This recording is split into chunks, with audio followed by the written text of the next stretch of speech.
it's like Kierkegaard removing Critique of Christianity to existentialism, or Schleiermacher removing Christianity, protecting it from critique. There was nothing left to call for critique. Right. So if you remove it and put it in the future, well, that can't be touched. Now oh shit! It's insulated from. You're so marvelous. No, but see, that's exactly it. Okay. You can't touch the future because you will know the answer in the future. Well, two things. The assumption is that you will know the answer in the future is pure assumption. If you don't have anybody to trust anything in the past or the present, what is the basis, except neurosis, of trusting the future? None. So that's hope in hope. Like having faith in faith. That's it, it's fideism. It's self-refuting. Pointless. Pointless. Now that's it. And just technically, not only is that true, but you can't communicate that. Why, that's the end of Christianity. Right, because it bases its hope on something that supposedly happened in the past. That's the foundation from the creator of the universe. Right. If that's not true, these other things will be the case. And that was the first to go in the history of science. Right. They got rid of the creator, like, was it Voltaire that told? Oh, the French connection. Did we get the French connection, had the Italian connection, and then you had the English connection, and the German connection, and then we had the American connection. See, moving through all those connections. Oh, no, he's in this whole Voltaire, and Catholic. See, all this is in French Catholic context. We'll say a few words in algebra about that in the Enlightenment. Who are these people? Well, they are trying to respond to science. Yeah. And they have no equipment. Brilliant. No, this is not, you're not talking about brain dead troublemakers. Like Bultmann, brilliant, but trying to No respond. question whatsoever. But what he was trying to do, he never addressed, neither did Barth, never addressed science. What Barth did was bypass it. Yeah, just. Well, Bultmann, he said, reinterpreted. Why should it be reinterpreted?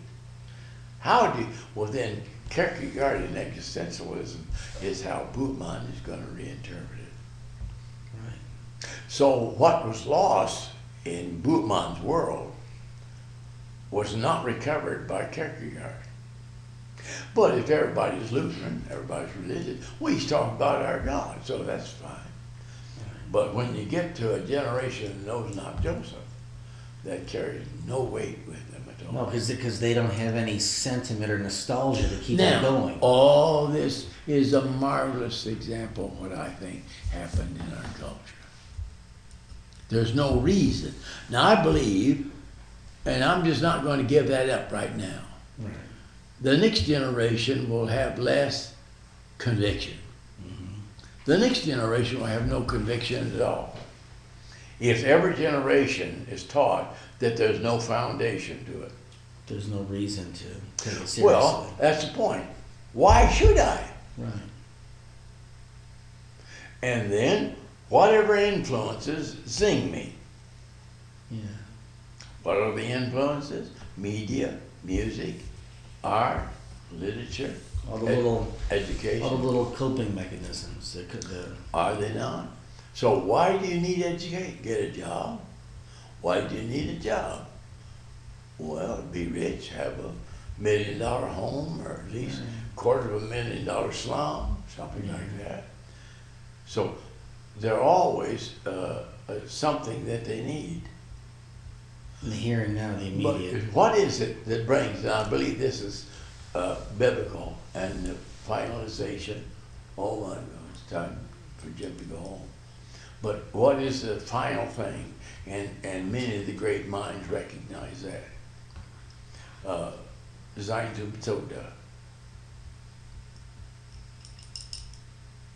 Heisenberg. Not Heisenberg, but. Oh, say again?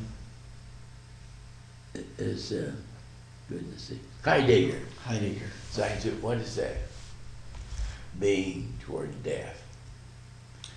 Because everybody dies, so the ultimate challenge is death.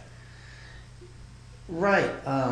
I read recently a book. I can't remember the author's name now, but it's Jesus and Postmodernism, and he's trying to set the stage to explain what postmodernism is, and if I recall correctly, he basically says that postmodernism ultimately is about death being the ultimate reality, death becoming God.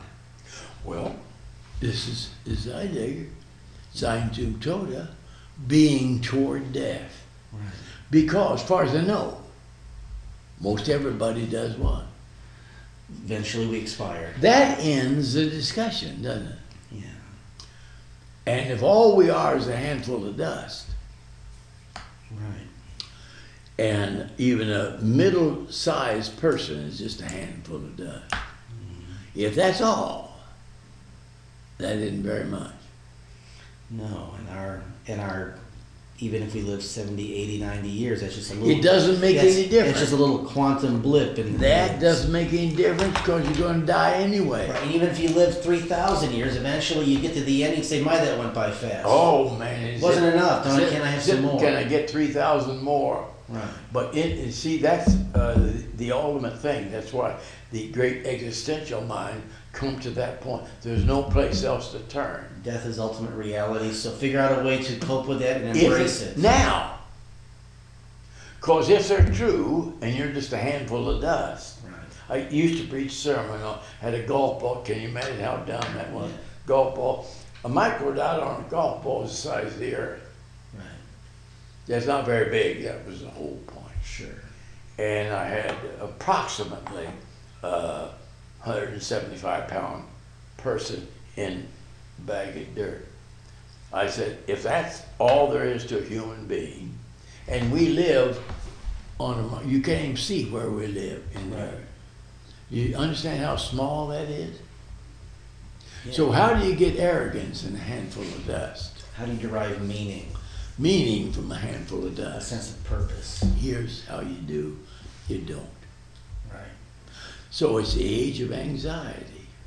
And just cope as best you can.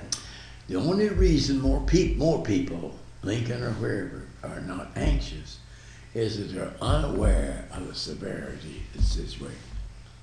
And religion, as Marx would say, is just merely the opiate of the people. Now, it's not a coping mechanism. You need narcotics. Right. But what does narcotics do? You know, gameplay. Right. It's a placebo. It doesn't solve the problem. Right. It just narcotizes you. Just kind of takes the edge off. That's like drinking. Yeah. You can drink, you can be oblivious, but then you wake up with a severe headache, and the obliviousness focuses on your pain. Yeah. But you can do it again if you like. That's like sitting on a hot stove. Oh, I like it. Well, what do you do that for? No, but you see, people do some of the oddest things repeatedly to refuse to even consider it. I just practically, I think Pascal's wager is still intact. I do believe that. Yeah. His wager was that it was 50-50, 50%. And if Christianity, the Bible is true, you win. If it's not true, you haven't lost anything. I don't see any escape. Now that wager is not delivered as a powerful image, but I think that's a powerful, not to this day. And that was 2 or 3 years ago. Pascal's wager. Right. I think every life is under the gun of Pascal's wager. If nothing else, and it's over evidence, I don't know if it's 50-50, but just say it's 50-50. You win everything, you lose nothing. Right. That's the most intelligent position that I could think of. Yes, it seems to be very compelling. And that's probably why a lot of people still... Well, it isn't, or most people, I don't hear anybody mention Pascal. I can't help it that he's intelligent. He raised the fundamental question when no one else raised it. Okay, that's all right. He's correct and you're not. So. Does that make any sense, Chris? Yes, it does. No, it's life or death to understand. The world gets more and more complex all the time. But you and I don't do that. Let's make it complex so no, Grandma doesn't understand. It's just, Let's make it so she doesn't understand cancer. Then she doesn't have it. oh, right. Yeah, by not understanding it, it won't go away. Is that it? Yeah.